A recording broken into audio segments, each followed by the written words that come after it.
লিও একজন অভিজ্ঞ পাইলট। প্রতিদিনের মতো সে ডিউটিতে যাওয়ার জন্য রেডি হচ্ছে। তবে আজকের দিনটি তার কাছে খুব স্পেশাল, কেননা আজ তার একমাত্র মেয়ের জন্মদিন। তাই সে ডিউটিতে যাওয়ার আগে তার মেয়েকে বলে ফিরে এসে একসঙ্গে তারা কেক কেটে জন্মদিন পালন করবে। এই কথা বলে সে এয়ারপোর্টের উদ্দেশ্যে চলে যায়। তো লিও এয়ারপোর্টে গিয়ে জানতে পারে আজ তার কোপাইলট কাই নামে একটি ছেলে, যে কিছুদিন আগেই জয়েন করেছে। সেই সাথে লিও তার থার্ড পাইলট ওয়াংয়ের সাথে কথাবার্তা সেরে নেয়। পাইলট এবং কেবিন ক্রু সবাই মিলে উড্ডয়নের আগে আবহাওয়া এবং অন্যান্য জরুরি বিষয়ে তাদের নিজেদের মধ্যে মিটিং সেরে নেয়। ফ্লাইট অ্যাটেন্ডেন্টরা বিমানের মধ্যে লাইট, অক্সিজেন, খাবার সহ সবকিছু খুব ভালোভাবে পরীক্ষা করে যাত্রীদেরকে প্লেনে ওঠার অনুমতি দিয়ে দেয়। প্লেন টেক অফ করার কিছুক্ষণের মধ্যেই একজন ফ্লাইট অ্যাটেন্ডেন্টের সঙ্গে এক যাত্রীর মোবাইল ফোন সুইচ অফ করা নিয়ে বাকবিতণ্ডা হয়। এরপর ওই ফ্লাইট অ্যাটেন্ডেন্টের সিনিয়র এসে পরিস্থিতি সামলে নেয়। প্লেন খুব সুন্দরভাবে চলছিল এবং সবাই নিজেদের মতো ব্যস্ত ছিল, কিন্তু তারা কেউই জানতো না সামনে তাদের জন্য কী ভয়ঙ্কর পরিস্থিতি অপেক্ষা করছে। কিছুক্ষণের মধ্যেই প্লেনটি দুলতে শুরু করে। তখন লিও কন্ট্রোল রুমের সাথে যোগাযোগ করে জানতে পারে খারাপ ওয়েদারের কারণেই এমনটি হচ্ছে। তো তখন পাইলটেরা কন্ট্রোল রুম থেকে অনুমতি নিয়ে প্লেনটিকে আরও বেশি উচ্চতায় নিয়ে যায়, যাতে বাতাসের তারতম্য কিছুটা কম থাকে। এদিকে প্লেনের ভেতর ফ্লাইট অ্যাটেন্ডেন্টরা সবাইকে খাবার সার্ভ করে, আর সব কিছুই ধীরে ধীরে আবার আগের মতো হয়ে যায়।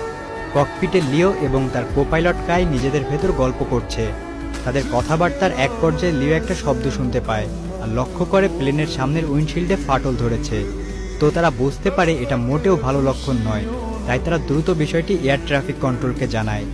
সেখান থেকে তাদেরকে আরও উঁচুতে উঠতে বলা হয়, যাতে বাতাসের চাপ কম থাকে।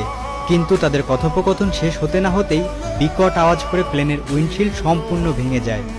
প্রচণ্ড বাতাসের বেগে কাই জানালা দিয়ে অর্ধেক বেরিয়ে যায় এবং লিও তার সমস্ত শক্তি দিয়ে তাকে ভেতরের দিকে টেনে ধরে। ঠিক এ সময়ে ভাঙা কাচের টুকরার আঘাতে প্লেনের ডান দিকের ইঞ্জিনে আগুন লেগে যায়।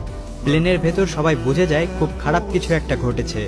আর ওই প্লেনে থাকা 119 জন যাত্রী আর 9 জন ক্রু মেম্বারের সকলের জীবন এখন লিও এর হাতে।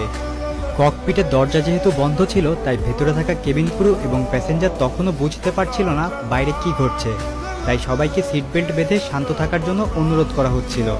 এদিকে সেই থার্ড পাইলট ওয়াং এবং ফ্লাইট অ্যাটেন্ডেন্টের চিফ বিনান তখন বাইরে থেকে ককপিটে থাকা পাইলটদের সাথে যোগাযোগ করার চেষ্টা করে। তবে ককপিট থেকে কোনো আওয়াজ না পেয়ে তারা বুঝে যায় নিশ্চয়ই গুরুতর কিছু ঘটেছে। এদিকে ককপিটের ভেতরে লিও তখনও কাইকে প্রাণপণে টেনে ধরে রেখেছে, যাতে সে প্লেন থেকে ছিটকে পড়ে না যায়।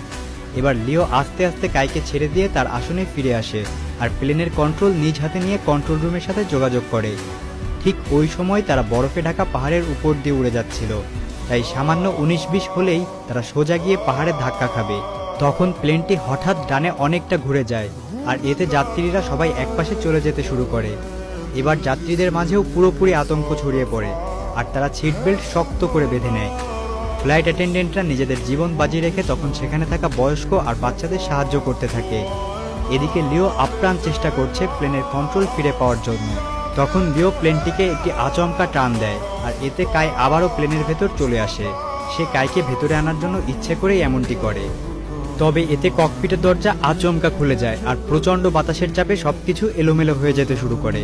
তাদের সামনে অক্সিজেন মাস্ক নেমে আসে আর ফ্লাইট অ্যাটেন্ডেন্টরা অনেক কষ্টে সবাইকে অক্সিজেন মাস্ক পরতে সাহায্য করে। তো এবার ওয়াং অনেক কষ্টে ককপিটে প্রবেশ করতে সক্ষম হয়। সেখানে গিয়ে ওয়াং দেখতে পায় প্রচণ্ড ঠান্ডায় লিও কাঁপছে আর অক্সিজেনের অভাবে প্রায় অজ্ঞান হয়ে যাচ্ছে। তখনই ওয়াং লিওয়ের মুখে একটি অক্সিজেন মাস্ক দিয়ে দেয় আর কোনো মতে বোতাম টিপে প্লেনটিকে আরও নিচুতে নিয়ে আসে। কন্ট্রোল অফিসের সাথেও তাদের যোগাযোগ বিচ্ছিন্ন হয়ে যায়।